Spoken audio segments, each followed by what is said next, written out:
I'm going to show you how to make a living without a 9-to-5. Let's go. I'm Becky. I used to live in the consumer rat race just like you.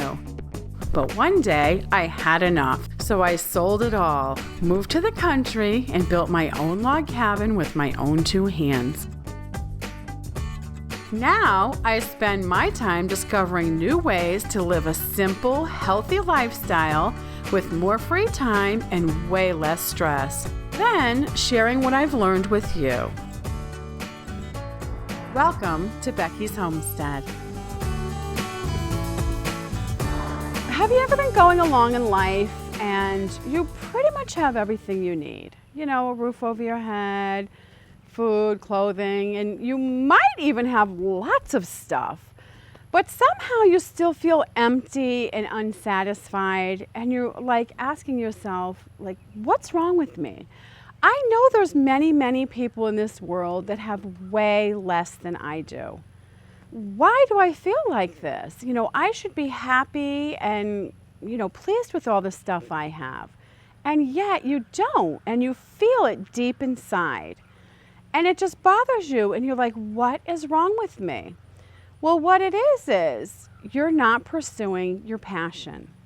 Everybody has a passion, a talent, and it's very individual. We're all different, and our passion and our talent is all different. When you're not pursuing that and developing that and studying that and working at that, it kind of doesn't matter what else you have and what else is going on. You could have a mountain of stuff and still feel very unsatisfied and unhappy. So that is what's wrong with you. If you're wondering, I'm going to clarify it for you. You have to follow what's in here. That is the important part, and that will bring you great joy and happiness. The first thing we're going to talk about is how to find your personal passion. Some people kind of feel it and they kind of know.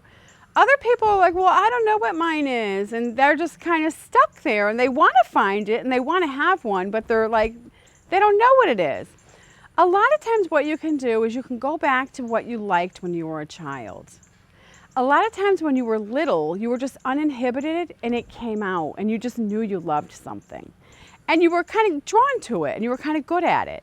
So that could be a starting point. And then of course you're just going to have to spend time, quiet time, alone, just thinking and just kind of like getting to know yourself, really. Give yourself a chance to like let things bubble out of you and see what you're feeling and what you think you like. And then when you just have something, you're just like, yeah, like puts a smile on your face. And then just go try that. That's what you're going to have to do and be like, I think that's it. And like I said, other people might already know what it is. Like from childhood, they just knew that was their thing. 10, 20 years later, it's still their thing. They just never pursued it. They never looked into it. You know what I mean? So it's like whatever kind of person you are, you have to just take it from there. So you already identified it. That's step one.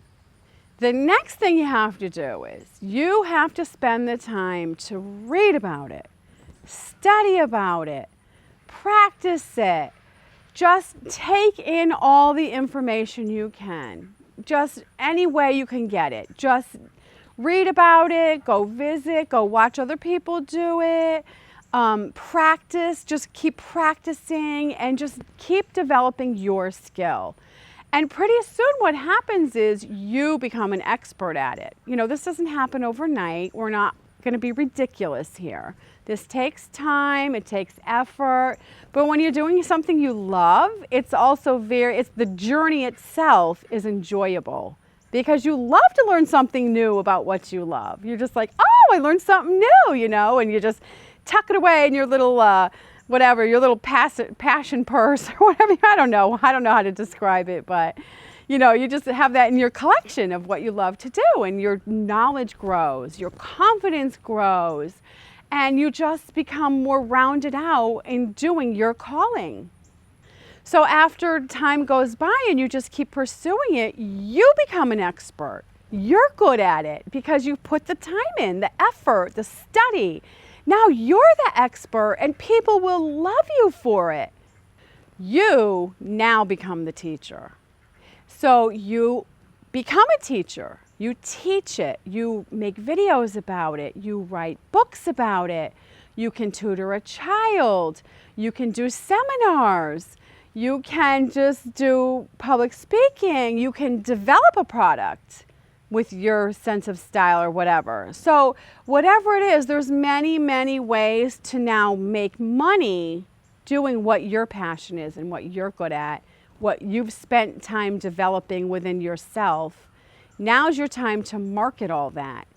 One thing you have to discover when you're finding your passion and after you're an expert at it is, are you going to develop a product or a service? Now, what I think for somebody coming from poverty is to develop a service. For an example, if you love clocks, that's your thing. A service is fixing clocks. That's going to be your job. A product is making clocks. You're going to manufacture clocks. So if you're coming from, I don't know if I want to use the word poverty, but if you're coming from a place of not having a lot of money, fixing clocks is a great place to start because you're just going to need a few tools, and really the know-how in your head is what's going to get you going in that service business. And then if you have more money and you can invest in maybe a manufacturing type of adventure in making clocks. So just so you can see the difference and wrap your head around it. Or, if you're really good, you could do both, but you got to have a starting point. And so, like I said, doing a service is a very, very nice way to get going. Now you will be doing satisfying work. You still might come home exhausted at the end of the day, but you're not going to be numb. You're going to be exhausted and satisfied, not exhausted and numb. There is such a difference between the two. I cannot tell you. I can't express it in words. You have to feel that for yourself. Some people might worry that their passion, there's already 1 million people doing it. And it's just like, why bother? I'm never going to be a standout. I'm never going to, accomplish much because there's already 1 million people doing it. Here's the way to think about that. Who cares? There's nothing new under the sun. Everything that's done has already been done. Everything that's been said has already been said. There's nothing new under the sun. So don't worry about that. Here's the clincher that makes you special. Nobody has your spin on things. You have your own personal spin on things, your own personal style, and that's the part that people are going to be drawn to and love. Of course, not everybody loves one person. We'll just use photography for an example. There could be 100 photographers, and you're like, well, why bother? I'll never get a job. Yes, you will, because when somebody's interviewing for a photographer, they're going to like you. They're going to like your style. They're going to like, your take on things. And that is what's going to make you an individual and make you good and make you a standout, is your personal style. So don't worry about, no two people are the same. So even though there's many people doing the same thing, who cares? They're not you. That's just what you have to think about. All this does not happen overnight. It takes hard work. It takes commitment. It takes a little bit of drive within yourself. But as I said, it's a very satisfying journey to start pursuing your personal passion. And at the end of the day, what you can tell yourself is you're working hard to free yourself from a lifetime of 9 to 5. And it's just going to be so rewarding in the end that all I can say is just do it. Go for it, and you will be very happy. If you want to watch more inspiring videos like this one, click subscribe and click the bell. Thanks so much for watching. See you next time. Bye-bye.